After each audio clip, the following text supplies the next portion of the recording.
Hi, my name is Jenny Hughes. I'm the founder of the Brave Trauma Therapist Collective. Compassion fatigue is an all opportunity player in our work as trauma therapists, whether we like it or not. It is just going to creep up on you, and you don't even realize it until you are so exhausted, overwhelmed, or you realize that you have just nothing left to give in your work as a trauma therapist. Your cup is empty. There's nothing left to pour into others, let alone yourself. Now, compassion fatigue is different than burnout. And the good news is that it's a few steps away from burnout. So that means the sooner you realize it, the sooner you can refill your cup for yourself first and then for everyone else. First, though, let's back up a second. I want to introduce you to something that I call the trauma therapist trauma response. Now, this is a continuum of experiences that you may have as a trauma therapist, and it always starts with vicarious trauma because this is a normal and expected part of our work. Before you balk at that statement, I want you to slow down and remember what we're taught in school and in supervision. We're taught that if we are affected by our work, we are not good enough. We're not strong enough. We don't have strong enough boundaries, and we need to do our own work.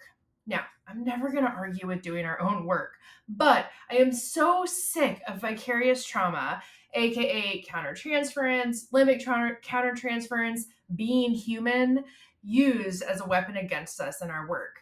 You can't walk through water without getting wet.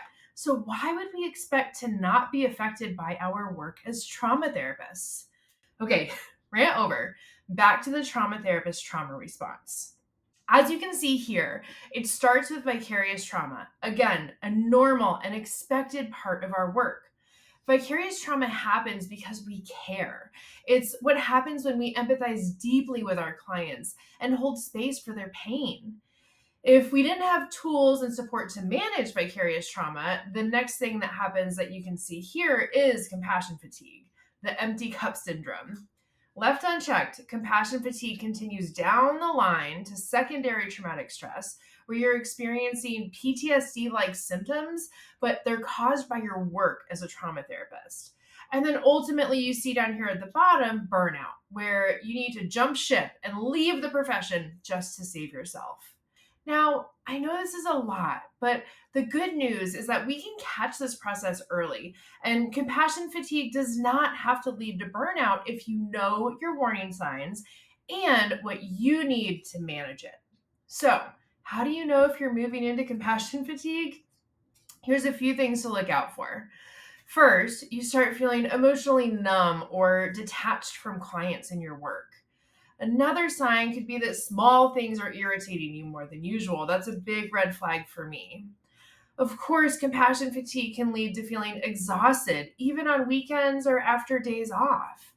And another one to look out for is when you start questioning your competence or wondering if you're actually helping your clients. Now, if any of this sounds familiar, I want you to hear me, okay? Stop and listen. This does not mean that you are a bad therapist. It means that you are a human therapist. And the very empathy that makes you great at this work is also what leaves you vulnerable to compassion fatigue. Now, there is a shift that for me changed everything, and I want to share it with you. Compassion fatigue does not happen because we care too much. I had to learn that first and foremost. It happens when we don't process the weight of our work. Now, think about what we teach our clients, right? They come in to work on their trauma and PTSD, and we teach them that trauma is not healed by avoiding or suppressing it. That actually leads to even worse symptoms, right? Trauma is healed by processing it, by letting it move through the body to metabolize. The same is true for vicarious trauma and thus compassion fatigue. We gotta metabolize it, we have to let it move through. You can start this by just using a very simple but powerful exercise. At the end of your day, just take 3 to 5 minutes, no more than five, to reflect on your sessions, okay?